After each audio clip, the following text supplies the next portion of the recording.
जी नमस्कार, मैं अरुणोदय। ये अच्छा लगता है कि जब आपका दुलार मिलता है, स्नेह मिलता है और जब सराहना मिलती है तो कुछ लिखने का, कुछ बोलने का अच्छा लगता है। इधर पिछले कई दिनों से काफ़ी सारे विषयों पर आपसे बातचीत हुई। इधर तो विभिन्न मंचों के माध्यम से, विभिन्न पेज वॉल के माध्यम से कितनी बार आपके साथ मैंने लाइव भी मैं लाइव भी हुआ आप लोगों के साथ में, कभी कविताओं के पाठ के चक्कर में या कभी कुछ अपनी संस्मरणों को या यात्रा वृतांत को आपने बहुत सराहा, मेरे पहले के लिखे यात्रा वृतांतों को। ये अच्छा लगता है कि अगर आप कुछ लिखते हैं, बोलते हैं या कुछ कहना चाहते हैं या आपके विचारों को कोई अगर सराहता है, अपना स्नेह देता है, तो एक ऊर्जा मिलती है।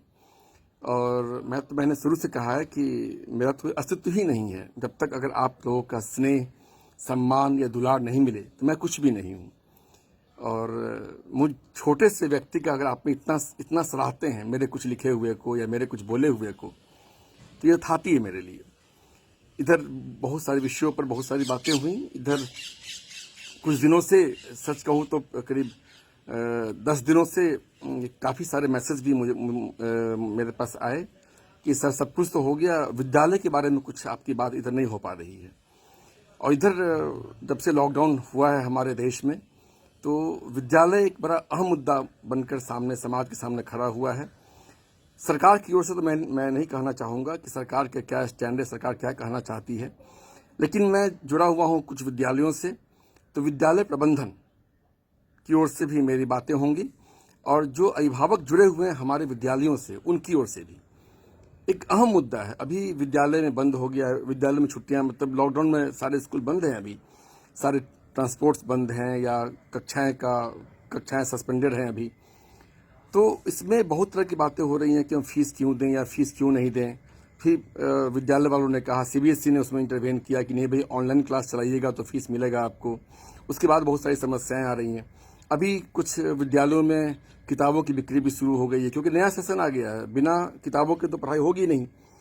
तो पढ़ाई भी चल रही है, ऑनलाइन क्लासेस भी चल रहे हैं, होमवर्क है, असाइनमेंट है, जो मुझे दिख रहा है या मुझे पता चल रहा है। मैं सारे विद्यालयों की बात नहीं करना चाहूँगा, लेकिन जहाँ भी चल रहा है वो बड़ी मेहनत कर रहे हैं लोग। एक सवाल उठता है, ठीक है, आप स्कूल फीस नहीं देना चाहते हैं, कोई बात नहीं, बड़ी बात नहीं है, आपके 2000, 5000, 1000 से कोई बड़ा फर्क नहीं पड़ने वाला है। लेकिन सोचिए कि अगर आपका फीस नहीं आएगा तो जो विद्यालय के बड़े शिक्षक हैं उनका तो काम चल जाएगा, जो विद्यालय के बड़े पदाधिकारी हैं उनका भी काम चल जाएगा। कभी सोचिए उन छोटे जो कर्मचारी विद्यालय के होते हैं, सिक्योरिटी के गार्ड हुए या ड्राइवर हो गए या जो मेंटेनेंस के लोग होंगे या जो कार्यालय कर्मचारी होंगे, वो क्या करेंगे? आपको नहीं समझ, थोड़ा ये बात हमको समझ में आ रही है क्या कि उनका चूल्हा जलेगा कैसे? हम खा रहे हैं, आप खा रहे हैं, वो कैसे खाएंगे? और अगर आपके बच्चे पढ़ रहे हैं, अगर ऑनलाइन क्लास में वो इनरोल्ड हैं, तो फीस क्यों नहीं देना चाहिए आपको? पता नहीं, ये मैं बार बार देखता हूँ कि जब भी कोई आपदा होती है, जब भी कोई मंथन होता है, जब भी कोई विचार आता है, तो सबसे जो आसान व्यवस्था लोगों को दिखता है प्रहार करने के लिए, वो निजी व्यवस्था होती है। वो निजी विद्यालय हो, निजी अस्पताल हो या निजी कुछ भी हो, लगता है कि सब कुछ जो जितना भी दोषारोपण है इन लोगों के मत्थे कर देना चाहिए। ठीक है, मैं मानता हूँ गलतियां हो सकती हैं, निजी विद्यालय की हो या कोई निजी व्यवस्था की हो, लेकिन इस पर गहरे हम लोग को सोचने की आवश्यकता है। मैंने एक आर्टिकल लिखा था कुछ दिन पहले, आपने बड़ा सराहा था उसको, तो कल एक अग्रज का फोन आया कि उस आर्टिकल को तो डालो वीडियो के रूप में, मैं सुनना चाहता हूँ। तो हमने कहा ठीक है, जब आपको सुनाना है तो मैं सुना के मैं सबके सामने परोस देता हूँ। और एक आग्रह होगा कि जब भी अगर ये पोस्ट में शेयर करता हूँ, तो अगर आपकी सहमति मुझसे हो, यह आवश्यक नहीं है। आपकी अपनी विचारधारा है, मेरी अपनी विचारधारा हो सकती है, ये मेरा मंतव्य है, ये मेरा वैचारिक रुझान हो सकता है कुछ कहने का या कुछ करने का। न तो ये किसी राजनीति से प्रेरित है, न किसी विद्यालय के प्रति इसका झुकाव हो सकता है। मन की बातें हैं जो मन में आती हैं, मैं आपसे शेयर करना चाहता हूँ। हर बार विद्यालय के बारे में बात हो जाती है, निजी विद्यालय ऐसा, निजी विद्यालय वैसा। तो एक है आर्टिकल, मैं आपके साथ शेयर करना चाहूँगा।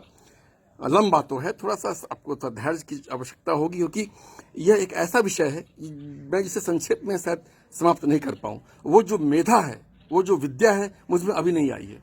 कि अपनी बड़ी बड़ी बातों को कम शब्दों में मैं आपके सामने परोस सकूं। मैं अब भी सीख रहा हूं, आप ही से मैं सीखता हूं। जो समाज के बड़े हैं, अग्रज हैं, श्लाघ्य हैं, मेरे प्रेरक हैं, वो मैं उनसे सीखता होता हूं। शिक्षा से जुड़ाव के कारण पत्रकार मित्रों को यह गलतफहमी रहती है कि मैं एक बड़ा शिक्षाविद हूं। यूं ऐसी गलतफहमी से मन में तो सुखद भाव का एहसास होता ही है। यह दूसरी बात है, पिछले 22 सालों से शिक्षा, शिक्षक, छात्र और शैक्षणिक संस्थानों से करीब रहने के कारण थोड़ी बहुत समझ तो आ ही गई होगी, ऐसा मैं मानता हूं। अभी पिछले कुछ दिनों से कई टीवी चैनल्स और अखबारी समूह के पत्रकार मित्रों से लगातार इसी मुद्दे पर बात हो रही है कि आखिर विद्यालयों में एनसीईआरटी की किताबें क्यों नहीं अनिवार्य की जा रही है। कितनी दफे व्यक्तिगत बैठक में और कई मर्तबे आधिकारिक रूप से हमने चर्चाएं भी की हैं। यूं विद्यालय से जुड़ा हूं तो कई व्यक्तिगत मित्र ही विद्यालय के अभिभावक रूप में हैं और उनसे भी गाहे बगाहे मेरी चर्चा होती रहती है। एक बात मैं ध्यान जरूर देना चाहूंगा कि आखिर यह विषय अपने अस्तित्व में आया ही क्यों। मुझे याद है कि 80 के दशक में सरकारी विद्यालयों की स्थिति काफी मजबूत और सुदृढ़ मानी जाती थी। शहर में अगर किसी प्रतिष्ठित संस्था का नाम लेना हो तो शायद सरकारी विद्यालयों और सरकारी विद्यालयों के शिक्षकों का परचम सबसे ऊंचा था। हाँ, कहीं कहीं एकाध अपवाद भी हो सकते हैं। धीरे धीरे सरकारी विद्यालयों की मानसिक और सामाजिक स्थिति में बदलाव आया। अभिभावकों का विश्वास उन विद्यालयों से टूटने लगा। तभी निजी विद्यालय अपने अस्तित्व में तो थे ही, उनका परचम तेजी से बड़ा होना शुरू हो गया। यह इतिहास की बात है कि जिस मेहनत या लगन से निजी विद्यालयों के शैक्षिक क्षेत्र ने अपनी मजबूत उपस्थिति दर्ज की, शायद सरकारी विद्यालय उस प्रतियोगिता में पीछे होते होते काफी पिछड़ गए। क्षमा सहित। यह हो सकता है कि निजी विद्यालय के संचालकों और शिक्षकों की मजबूरी रही हो अपने जीवन यापन के लिए मेहनत करने को। वही सरकारी विद्यालयों के शिक्षकों में शायद निश्चिंतता का भाव आ गया हो अपने जीवन यापन की व्यवस्था को लेकर। सरकारी विद्यालयों की शैक्षिक व्यवस्था को उत्तमता प्रदान करने के लिए राज्य में पाठ्य पुस्तकों के लिखाई और छपाई के लिए अलग से बोर्ड भी बनाया गया। कई एक राज्यों में जिनकी जिम्मेदारी थी उत्कृष्ट शिक्षकों से पुस्तकें लिखवाना और कम मूल्य पर अपनी ही व्यवस्था में उन्हें छापकर राज्य के सभी बच्चों तक पहुंचाना। कालांतर में राज्य के टेक्स्ट बुक कॉरपोरेशन का क्या योगदान रहा, यह विवाद का विषय हो सकता है, परंतु यह तो निश्चित है कि जब टेक्स्ट बुक कॉरपोरेशन अपनी जिम्मेदारियों में खरा नहीं उतर पाया हो तो कहीं न कहीं से निजी पुस्तक प्रकाशकों की एक नई और बड़ी खेप ने राज्य के शैक्षिक संस्थानों में अपनी मजबूत स्थिति बना ली। आखिर विद्यालय के प्रबंधन और बच्चों की पढ़ाई का सवाल था। जब कम मूल्य की अच्छी पुस्तकें बाजार में उपलब्ध नहीं होंगी तो बच्चों की पढ़ाई की निरंतरता के लिए महंगी पुस्तकें ही सही लेनी तो पड़ेगी ही। यह निश्चित है कि अगर सरकारी व्यवस्था उत्तम, सुचारू और लुभावन हो जाए तो निजी व्यवस्था को पनपने में कठिनाई तो होगी ही। जिस प्रकार राज्य सरकार सरकारी पुस्तकों के अभाव से जिस प्रकार राज्य स्तर पर सरकारी पुस्तकों के अभाव से निजी प्रकाशकों ने अपनी बढ़त बनाई, यह कहा जा सकता है कि स्वास्थ्य सेवा हो या शिक्षा सेवा हो, सभी क्षेत्रों में सरकारी विभाग कहीं न कहीं किसी न किसी रूप में पिछड़े तो जरूर हैं, जिसके कारण सभी क्षेत्रों में निजी वर्गों ने अपनी बढ़त बना ली। अब अगर केंद्र सरकार की बात करें तो यह भी स्पष्ट है कि राष्ट्रीय शिक्षा नीति को एक सूत्र में बांधने के लिए केंद्रीय शैक्षिक बोर्ड का गठन भी किया गया ताकि पूरे देश में शिक्षा के मामले में एक रूपता हो। वही यह भी सुनिश्चित किया गया कि राष्ट्रीय शिक्षा नीति को लागू करने में सहायक पाठ्य पुस्तकों का लेखन और वितरण भी एक रूप होना चाहिए। शायद उन्हीं मानसिकता का प्रतिफल रहा होगा एनसीईआरटी का गठन।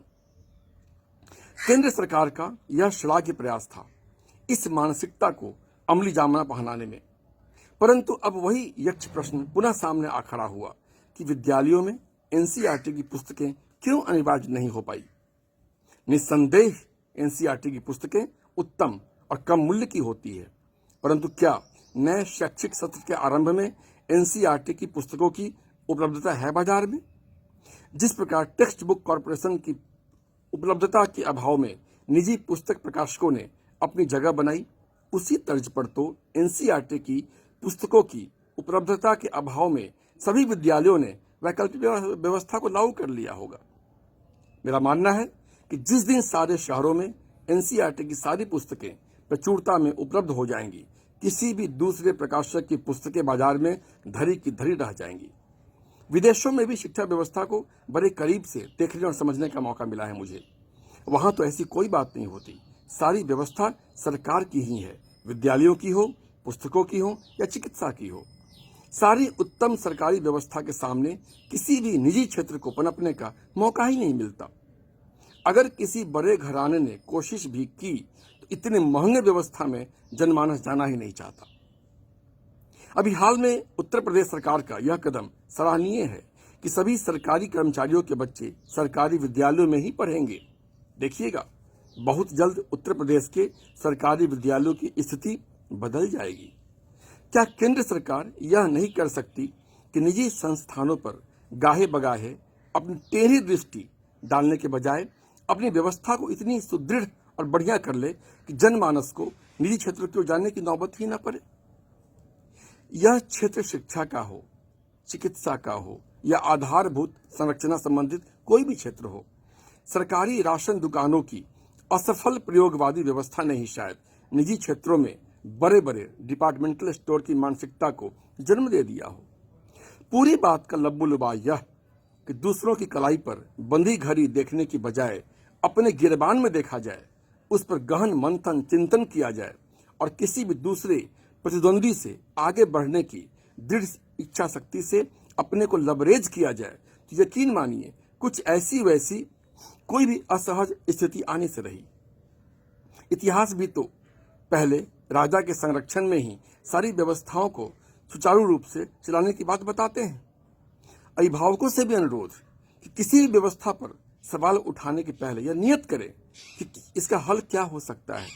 केवल टीवी पर या अपनी टीआरपी बढ़ाने या अखबार में फोटो और वक्तव्य छपवाने के लिए दूसरी वैकल्पिक व्यवस्था पर असहज नहीं होना चाहिए। अगर सारी निजी व्यवस्थाएं सवाल के घेरे में खड़ी हो ही गई हैं, तो क्यों नहीं सरकार सभी निजी व्यवस्थाओं का सरकारीकरण कर देती है? कभी देश के सारे निजी बैंकों और कोयला खदानों का भी तो सरकारीकरण हो ही चुका है। हर बार ऐसी बात क्यों आती है? हर बार प्रहार क्यों, आरोप क्यों, आक्षेप क्यों? कभी चिकित्सा के क्षेत्र में चिकित्सकों के खिलाफ मोर्चाबंदी, कभी शैक्षिक क्षेत्र में निजी विद्यालयों के प्रति धरना प्रदर्शन, कभी निजी पुस्तक प्रकाशकों के खिलाफ जुलूस। आखिर हम चाहते क्या हैं और हमारी दिशा दृष्टि कहाँ है? काश कि हम अपने कभी कीमती मतों से निर्वाचित सरकारों से यह पूछते कि आखिर सरकारी विद्यालयों, सरकारी अस्पतालों और सरकारी पाठ्य पुस्तकें छपने की व्यवस्था में गिरावट का जिम्मेदार कौन है? कभी तो अपने अधिकारों के संरक्षण के लिए भी धरना जुलूस या प्रदर्शन हो, मंथन हो, वाद विवाद हो, अपने लिए, अपने भविष्य के लिए, अपने समाज के लिए। आखिर कब तक दूसरे की गलतियों पर मातम मनाया जाए? कभी तो अपनी खुशी का इजहार हो। कम से कम इतना तो जरूर सोचना चाहिए कि किसी न किसी निजी अस्पताल ने किसी व्यक्ति की जान बचाई होगी, जिसे सरकारी अस्पताल ने जवाब दे दिया होगा। या उल्टा भी हो सकता है, कोई तो ऐसा बच्चा होगा जिसने सरकारी विद्यालय से पढ़ाई नहीं की होगी और आगे चलकर अपने समाज और देश का नाम ऊंचा कर रहा होगा। खैर, निजी संस्थान से जुड़ाव के कारण न तो मैं उनका पैरोकार हूं और न ही उनकी असुविधाओं को लेकर आंदोलन के पक्ष में हूं। हाँ, यह जरूर सोचने पर विवश हूं कि इस बढ़ते सामाजिक आक्रोश की वजह क्या हो सकती है। टीवी, अखबार में छपने और दिखने के अन्य कई और रास्ते हैं मित्रों, सोचिएगा जरूर। ये बातें मैं आपसे इसलिए करना चाह रहा हूं कि इधर लगातार मैं देख रहा हूं कि जो विद्यालय के जो पहले जो एक आत्मीयता था, क्या भाव था, आत्मीय भाव था विद्यालय प्रबंधन, विद्यालय के शिक्षकों और समाज के जो अभिभावक थे उनके बीच में, अब वो कहीं खत्म होता चला जा रहा है। इसको बचाने की आवश्यकता है मित्रों। हाँ, ये मैं मानता हूं कि अगर आज वैसे छात्र नहीं रहे तो वैसे शिक्षक भी आज नहीं रहे। गलतियां इधर से भी हुई है, गलतियां उधर से भी हुई हैं, लेकिन यह कहकर अगर उन गलतियों की सजा किसी छोटे कर्मचारी का चूल्हा बंद करके अगर उसको दंडित किया जाए, ये कहां तक न्याय संगत है मित्रों? अब आपका सारा खर्च चल रहा होगा, मैं मानता हूं कुछ एक ऐसा वर्ग होगा जहां अर्थ की दिक्कत होगी, उन्हें तनख्वाह उन्हें भी नहीं मिली होगी। 2, 4, 10, 20% ऐसे हो सकते हैं। मैंने पहले भी कहा है, टेबल पर बैठ के बात कर सकते हैं। कोई विद्यालय प्रबंधन इतना कठोर नहीं हो सकता कि आपको आज ही जमा करने को विवश कर दे। लेकिन जो सक्षम है, जिनकी जिंदगी पटरी पर चल रही है, वो अपने सारे शौक कर रहे हैं, हजारों रुपए की पुस्तकें खरीद रहे हैं, आपका सारा काम चल रहा है। आपका जो किचन है वहां पर पकवानों की श्रृंखला भी हो सकती है।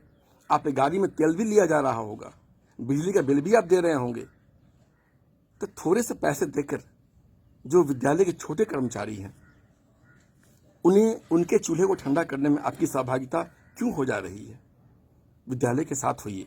यकीन मानिएगा, अगर विद्यालय मर गया ना तो भविष्य मर जाएगा। इस पर सोचने की आवश्यकता है मित्रों। सारी वैमनस्यता, द्वेष, आक्रोश, क्रोध जो भी हो, बाद में हम लोग बैठ के बात करेंगे। अभी अपने आप को बचाने की आवश्यकता है। यह वर्ष बचने और बचाने का है, अपने पुराने बातों को सामने लाने का नहीं। विद्यालय से गलतियां हो सकती हैं, कोई बात नहीं, बैठ के बात करेंगे इस पर। ध्यान रखिएगा इस पर, क्योंकि हर शिक्षा की एक कहानी होती है। नमस्कार।